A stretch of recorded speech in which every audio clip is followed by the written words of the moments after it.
Bienvenue à tous dans le Talk Afrique. L'éducation est au cœur de nos échanges aujourd'hui. Le Premier ministre ivoirien Patrick Achi a appelé le lundi 19 juillet dernier les Ivoiriens à un effort collectif pour s'approprier, dans l'union, la discipline et le travail, les états généraux de l'éducation et de l'alphabétisation en vue de rendre le système éducatif le plus performant. Au cours de cette émission, nous parlerons des états généraux de l'éducation lancés en Côte d'Ivoire et qui vont durer 6 mois. Deux acteurs du système de l'éducation en Côte d'Ivoire pour en parler. Nous sommes en compagnie de M. Vamara Kamagate, il est enseignant. M. Vamara, bienvenue. Merci M. Ouma, toujours le même plaisir d'être sur ce plateau. Vous avez eu, on dira, l'expérience, 10 ans d'expérience dans le primaire, et puis depuis 2007, vous êtes dans le secondaire. Qu'est-ce que vous tirez de ces deux expériences?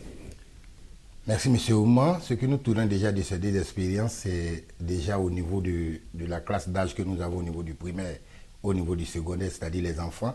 La méthode d'enseignement est vraiment tout l'esprit qui entoure le système éducatif appliqué au niveau du primaire et au niveau du secondaire. C'est déjà il y a quand même des différences déjà quand on prend déjà l'âge de l'enfant qui est encadré, et je crois même pédagogiquement ça part de là, la différence fondamentale. Sinon les programmes et les curricula pratiquement sont décidés par les autorités, sont pratiquement les mêmes, c'est-à-dire les programmes d'enseignement. Quand nous prenons depuis la période déjà coloniale, c'est-à-dire depuis la première école 1893 jusqu'à ce jour, avec les évolutions, nous disons qu'il y a les changements émanent de la tête et nous sommes des exécutants. D'accord, et nous aurons l'occasion au cours de l'émission de tirer le meilleur de cette double expérience. Nous sommes en plateau également avec M. Ourega Lojano. Il est également enseignant, enseignement de mathématiques depuis 2000. Par la même occasion, président fondateur de la Fédération ivoirienne d'Othello, qui est un sport intellectuel et scientifique. Monsieur Ourega, bienvenue. Merci, Monsieur Ouma. Merci, c'est un plaisir d'être sur ce plateau de Medi 1 et c'est un honneur pour moi d'apporter ma petite contribution à ces états généraux de l'éducation nationale. C'est notre milieu naturel, comme je pourrais dire, c'est l'albatros. Nous sommes dans notre milieu et je pense que nous sommes des acteurs, nous sommes des exécutants et je pense que c'est un plaisir d'enseigner. On ne vient pas à l'enseignement parce qu'on n'a rien à faire ailleurs, mais on vient à l'enseignement parce qu'on aime le métier. D'accord. Les états généraux, on pourrait poser la question de savoir pourquoi maintenant? Oui, parce qu'à un moment donné, il faut s'arrêter pour faire le bilan des années passées. Et ces états généraux sont les bienvenus. On a tenté plusieurs fois, ça peut changer de nom.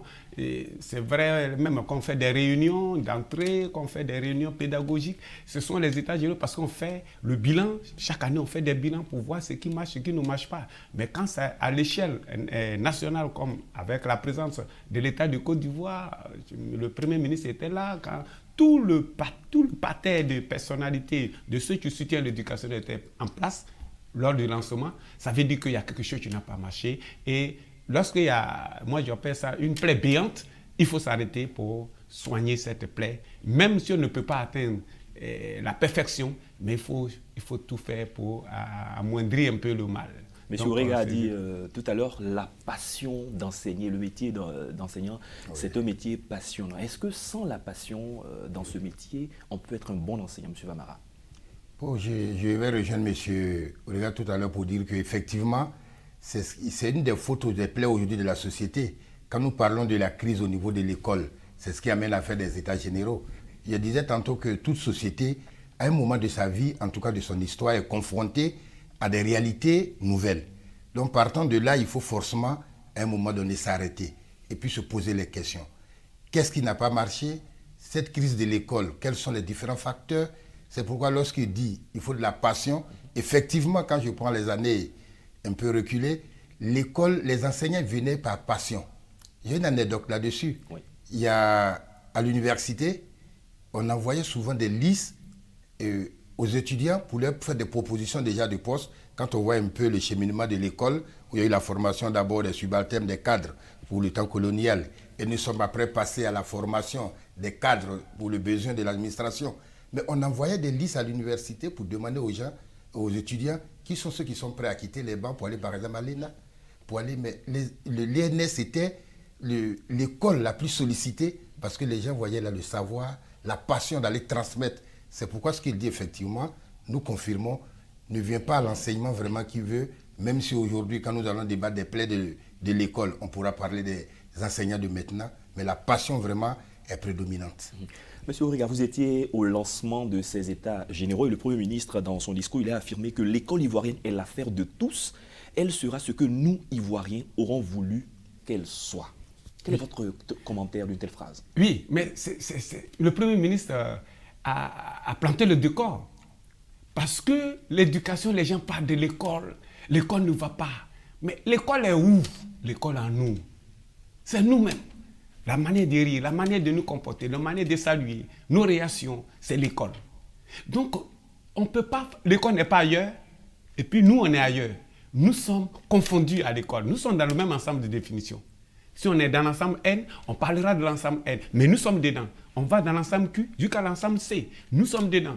Et l'école, c'est nous. Donc, tout ce que nous voulons que l'école soit, elle sera. Si nous sommes penchés, l'école sera penchée. Mais c'est parce que nous sommes penchés qu'aujourd'hui, tout le monde crie. C'est parce que nous sommes penchés. Nous sommes responsables de ce Nous sommes responsables. Personne ne perd. Depuis le village, depuis le campement. Autant que nous sommes. Autant que nous sommes. Depuis la famille nucléaire, jusqu'à ici, à Abidjan, à l'extérieur. C'est nos comportements qui régissent. Nous portons l'ADN de nos parents, dont nous portons, l'école porte notre ADN. Nous aurons également l'occasion au cours de cette émission de voir la responsabilité des enseignants que vous êtes dans ce que l'école vit aujourd'hui. Mais je voudrais qu'on marque une courte pause pour nous permettre de voir un reportage qui a été réalisé sur les états généraux de l'éducation et on poursuivra par la suite nos débats. Merci.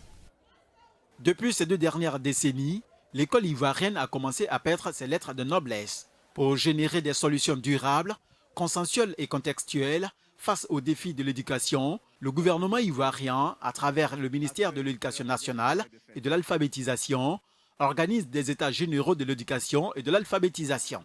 Un cadre de concertation à l'effet d'aboutir à la construction d'un nouveau pacte social autour d'une école d'excellence en Côte d'Ivoire. À l'issue des états généraux, nous disposerons d'un plan d'action et d'une feuille de route bien précise pour améliorer le système éducatif. Nos attentes sont aujourd'hui encore plus grandes face aux nouveaux défis de la qualité pour rendre l'école ivoirienne plus performante. Ces assises offriront à la Côte d'Ivoire et à tous les acteurs du système éducatif l'opportunité de faire un diagnostic et de rentabiliser et capitaliser tous les investissements éjectés dans le secteur éducatif. Un projet noble et une vision partagée. Je pense que c'est vraiment émouvant parce qu'on se rend compte que depuis 1990, on avait raison. On avait déjà averti la Côte d'Ivoire qu'il ne fallait pas sauver des années scolaires, mais qu'il fallait sauver le système et sauver la nation.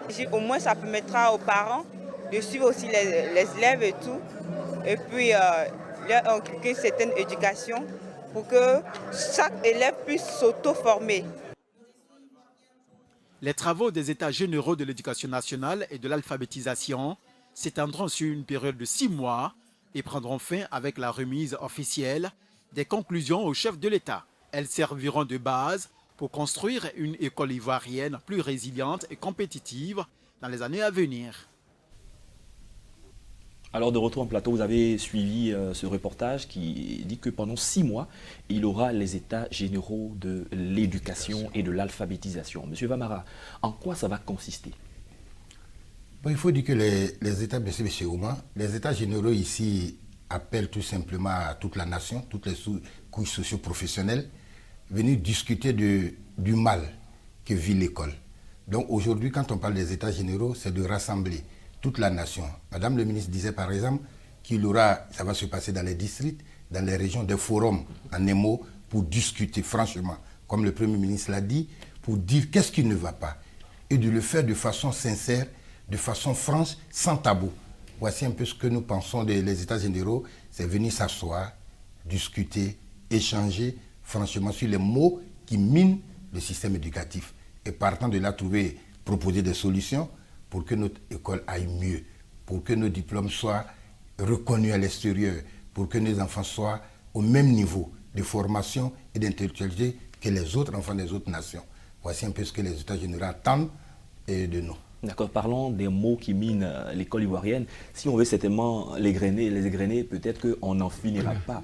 Mais de votre expérience, qu'est-ce qui vous vient tout de suite à l'esprit parmi toutes ces difficultés que rencontre notre école? Mais la première réaction, c'est de dire que personne n'accuse personne.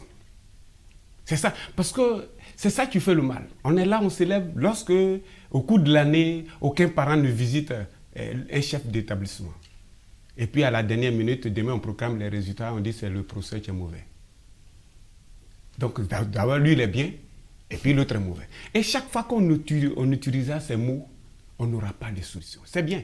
6 mois dans les drainages, dans les districts, nous allons parcourir, chacun depuis le fond de l'État de Côte d'Ivoire, dans les hameaux, chacun va porter sa conduite sans passion. C'est-à-dire dire exactement ce qui ne va pas. Depuis la cellule familiale, et c'est pour ça que je suis d'accord qu'il ne faudrait pas cibler de certaines personnes qui vont dire et puis on va prendre pour eux. Oh, toi, tu n'es pas docteur, tu n'es pas chercheur. Non. Tout le monde pour l'école, c'est pour nous. Je dis l'école porte notre ADN. Si nous voulons que l'école soit droite, elle sera droite. Si on veut qu'elle soit penchée, perpendiculaire, elle sera perpendiculaire. Mais il faudrait que... Ce qui me vient en tête, c'est d'abord changer la mentalité des individus.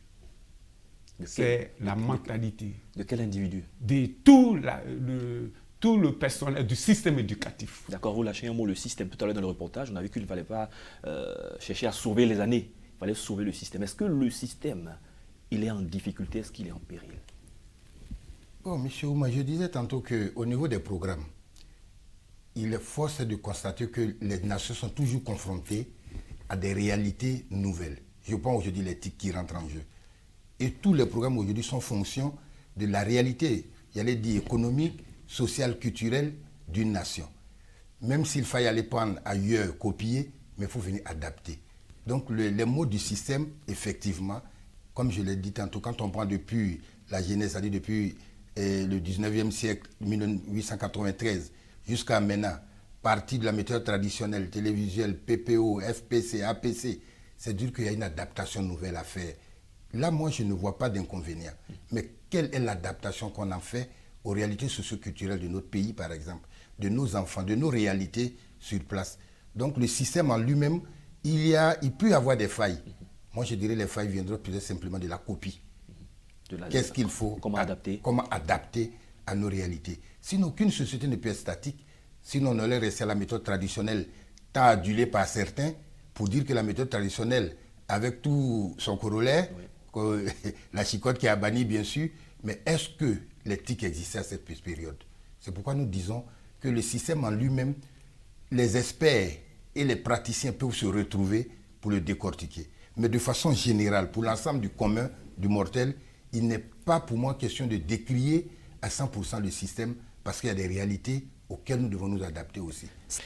S'agissant du système, le Premier ministre a aussi affirmé lors des États généraux de l'éducation qu'il nous faut courageusement, avec honnêteté et franchise, questionner le système, évaluer les rôles de toutes les parties. Monsieur Ouriga. Oui, je dis que le Premier ministre est en phase avec sa population parce que lui-même étant élève, c'est vrai il est Premier ministre, mais il est élève parce qu'il apprend tous les jours. Il apprend comment vit sa population. Et en le disant, il ne s'est pas trompé. Il faudrait que tout le monde soit impliqué. On est chercheur, on est planteur, on est personne lambda de la société. Il faudrait que tout le monde s'implique. Et tout le monde, parce que tout le monde, l'école porte notre ADN. Alors le Premier ministre est en phase avec sa population. Mais je ne vais plus... Le système doit être interrogé. Parce que vous voyez qu'on prend un titre. Parce qu'on a l'impression que nous sommes des pâtes à modérer. Cette année, on prend un autre système, une autre méthode de travail l'année prochaine. Mais je pense qu'il y a disproportion. La réalité d'Abidjan n'est pas la réalité d'Akabia, n'est pas la réalité de Divo, n'est pas la réalité de Korogo, de Diéni. Si on veut un tic, il faudrait que tout le système soit inondé de tic. Mais moi, je suis dans mon village Akabia, je viens à Abidjan, alors que je n'ai jamais touché à ce qu'on appelle un ordinateur. Je ne crois même pas. Même la souris, mais je pense que c'est les souris de chez nous.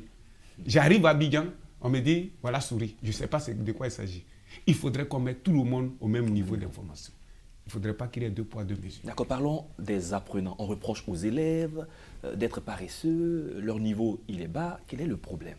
Est-ce les élèves? Est-ce le système? Est-ce les parents? Ok, M. Ouma, je voudrais rebondir sur la question du Premier ministre. En réalité, c'est une interpellation de toutes les couches. Que chacun joue sa partition, que chacun apporte sa pierre à l'édifice. Mais pour revenir sur les apprenants, moi je suis un avocat des enfants de Côte d'Ivoire. Comme je le disais, j'ai commencé depuis le primaire avec la pédagogie de l'enfant. Moi, nos parents nous le disent. Il y a un grand philosophe qui l'a dit, malheureusement, la citation m'échappe, qui disait qu'aucun enfant ne naît bête. Nous ne sommes pas plus intelligents, je dirais que nos enfants sont autant intelligents que nous. Mais qu'est-ce que nous mettons à leur disposition? Je crois bien que c'est là résoudre le problème. Sinon, pour moi, les enfants d'aujourd'hui ont besoin d'une volonté politique, ont besoin du matériel, comme le disait tout à l'heure le collègue. C'est ce qu'il manque aux enfants. Si aujourd'hui, un enfant qui s'en va, comme nous allons en parler bientôt, parler d'aujourd'hui de tricherie, par exemple. Je ne vais pas déjà avancer, oui, mais allez, on y va. Quand déjà l'enfant il va avec un portable, un smartphone de 50 à 60 000 francs à l'école, en train d'attendre le corrigé d'un sujet WhatsApp, qui est à la base. L'élève a ce savoir pour rédiger d'abord cette correction pour faire parvenir, qui lui a acheté ce portable. Ils sont combien à avoir eux-mêmes? Donc il y a beaucoup d'acteurs dans cette affaire. Il y a beaucoup d'acteurs. C'est pourquoi je dis nos enfants sont le fruit, comme il a dit l'école, est-ce que nous voudrons? Nos enfants sont le fruit de ce que nous sommes en train de s'aimer.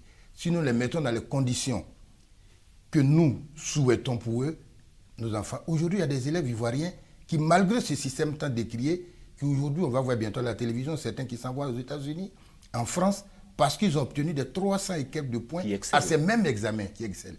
Ce ne sont pas forcément des génies. Certains ont bénéficié d'encadrement. Parce qu'on est un enseignant, je sais de quoi je parle. On a eu des élèves qui sont arrivés en début d'année, qui avaient des problèmes au niveau familial, au niveau social, que nous avons essayé d'encadrer, leur donner des pistes de solutions aux problèmes qu'ils vivaient, parce qu'il y a des problèmes sociaux quand même. Mais aujourd'hui, ces élèves sont parmi les meilleurs de nos lycées, parce qu'ils ont pu surmonter ces obstacles. Donc c'est ce que nous leur proposons, que nos enfants sont en train de nous redonner en image. Pour moi, c'est la société, comme le collègue l'a dit, c'est la société dans son entièreté qui doit se révisiter. Parce que nos enfants, ça m'étonnerait aujourd'hui qu'on continue à croire que nos enfants n'écoutent pas leurs parents. Parce que si moi j'ai dit à ma fille, tu n'iras pas à l'examen avec un smartphone, et je t'accompagnerai jusqu'à l'entrée du lycée, je ne veux pas te voir échouer à cet examen, peut-être on mettra sur ta feuille fraude. J'ai le temps de vérifier son sac, tout voilà, et tout. Donc pour moi, c'est nous-mêmes qui accompagnons, et il faut être honnête, comme le frère l'a dit, le ministre nous l'a demandé, avec franchise, nous sommes tous concernés, pour ne pas dire le mot coupable. Et il faut que chacun joue sa partition. Essayons de commenter les résultats aux examens à grand tirage de cette année. Le BEP, c'est 41,27% contre 53% l'année dernière. Le baccalauréat, 29,24% contre 40,08%. Tout le monde crie. Quel est le commentaire, vous, enseignants, que vous faites? Non, mais écoutez, les résultats, même dans les 29%, il y a les brebis galeuses dedans. Parce que nous sommes... C'est pas parce qu'on a 29%, on va décrier. Mais moi, j'ai eu mon bac en 96 avec 25%. Mais quand vous avez ce bac, vous criez. Mais vous savez pourquoi? À notre temps, quand vous avez le bac, le village tremble.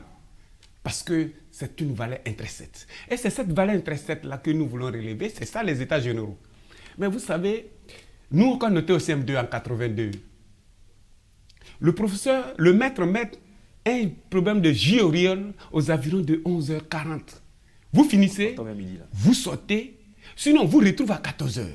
Et c'est là que j'ai créé mon premier club de maths en classe de CM1. Pourquoi toi, on a le même cerveau, on est né le même jour, puisque 9 mois dans le ventre de ta mère, j'ai fait 9 mois, donc on est égaux. Pourquoi toi-même, tu ne peux pas arriver? Il faut motiver. Ça manque maintenant à l'école ivoirienne. Donc les résultats, je pense que ça va interpeller plus d'une personne pour que ceux qui viennent l'année prochaine, 2022, attention. Il faut travailler. Il faut travailler. Mais aujourd'hui, nous sommes dans le système. D'abord, en tant que président de cours mathématiques, de 82 jusqu'en 2000, à ce jour, je n'étais même pas encore enseignant, j'étais encore élève. Mais quand on était chef de classe, vous voyez aujourd'hui, les chefs de classe, et moi, tu n'es pas premier, tu n'es pas parmi les meilleurs en mathématiques, tu n'es pas mon chef. Parce que moi, je ne vois pas quelqu'un qui a 5 de moins, 5 de moins, 2 de moins, tu ne viens pas à l'école, il est chef de classe. Par rapport à quoi? Quel exemple? Quel exemple? Et tu dois être motivé. C'est-à-dire que nous-mêmes, on dit au professeur, assieds-toi. Quand tu bavardes, nous-mêmes, je te mets au dehors. Parce que moi, je suis chef de classe. Et puis d'abord, je suis bon. D'accord, très bien. Vous comprenez? Monsieur Amara, Oui. un petit commentaire sur ces résultats. Les résultats de cette année, je disais tout à l'heure que lorsque Madame le ministre nous a parlé des États généraux, en réalité, c'est parce qu'il y a crise, c'est parce qu'il y a problème. Les États généraux d'une structure ne se convoquent pas comme ça. Ces assises sont faites pour vraiment trouver des solutions aux maux. Ça veut dire que déjà, nous reconnaissons qu'il y a problème. Et les résultats pour moi de cette année reflètent ces problèmes. Parce que nous étions à la surveillance. Quand effectivement il y a eu de la rigueur dans certaines écoles, parce que les enfants sont venus tenter, sont venus avec les smartphones. C'est pourquoi je rejoins le collègue pour dire, quand il dit même les 29%, moi, pour ne pas être trop fort, je dirais peut-être nous sommes à 20% du vrai résultat, parce qu'il n'y a pas de sécurité zéro, disons à 100%. Donc quelque part, cette faille relève effectivement les problèmes dont déjà le Premier ministre et Madame le ministre nous parlent. Donc ces problèmes existants, les résultats sont là. Parce que nous avons, les enfants, ils ont un langage qui dit, ils ont fermé notre école. Ça veut tout simplement dire que la tricherie n'est pas passée dans ces écoles. Mais s'il n'y a pas de WhatsApp, si tu n'as pas étudié, le résultat, donc il y a problème. Et le résultat reflète simplement pour moi les problèmes. 10 points en arrière, et je vais plus pour défendre encore mes apprenants, pour dire que M. Ouma, je mets déjà au défi nos élèves, les parents d'élèves et même nos autorités, que le résultat de l'année prochaine, comme le collègue l'a dit, va dépasser les résultats des années antérieures. Parce que chacun prendra conscience, prendra ses responsabilités. Au début de l'année, quand les enseignants et les éducateurs s'entretiendront avec les enfants, qui leur diront, vous avez vu, c'est le travail seul qui paye. Il y a une première des classes en terminale D5 au lycée municipal d'Abobo. Mais à la veille de l'examen, elle est venue me dire bonjour. Je lui ai dit, l'examen cette année, il n'y a pas de WhatsApp. Il dit, c'est la mention je vise. Mais pourquoi elle me le dit? Parce qu'elle est sûre de sa valeur. Et c'est ces valeurs que nous allons retrouver en Côte d'Ivoire à partir, moi je ne dis même pas des États généraux, à partir des familles. Parce qu'on a assez pleuré cette année.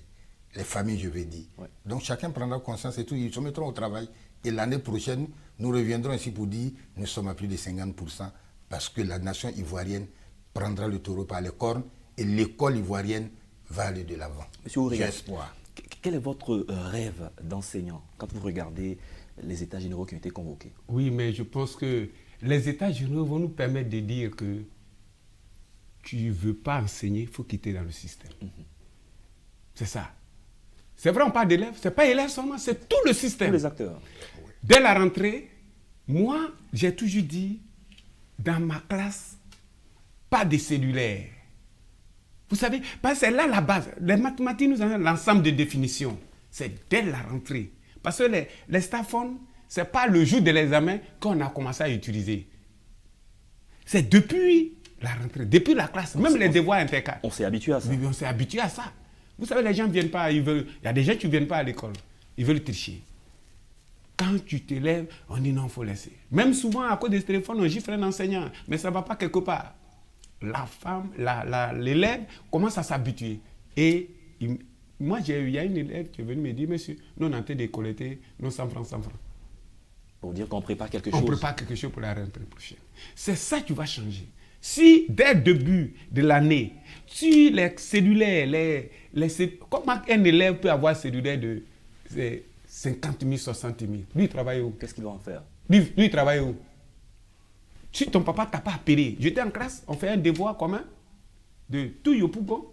Et puis un élève dit, je vais sortir, ma maman est en train de m'appeler. Je lui ai dit à ta maman que, toi là, si elle ne peut pas résoudre le problème de la maison, ce n'est pas toi qui es élève, tu es en classe, tu vas résoudre. J'ai pris le cellulaire.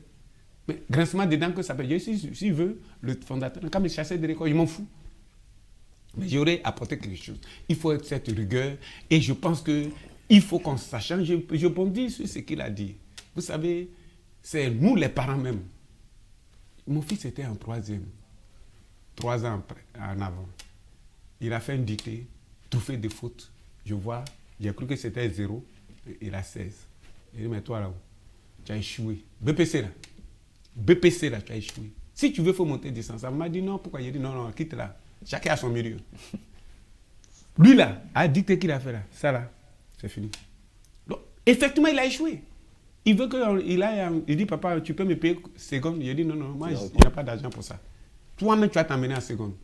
Mais j'ai dit, tu ne doubleras plus. Jusqu'à cette année, il est parmi les 29%. Ouais. Et il a eu 16 à SVT.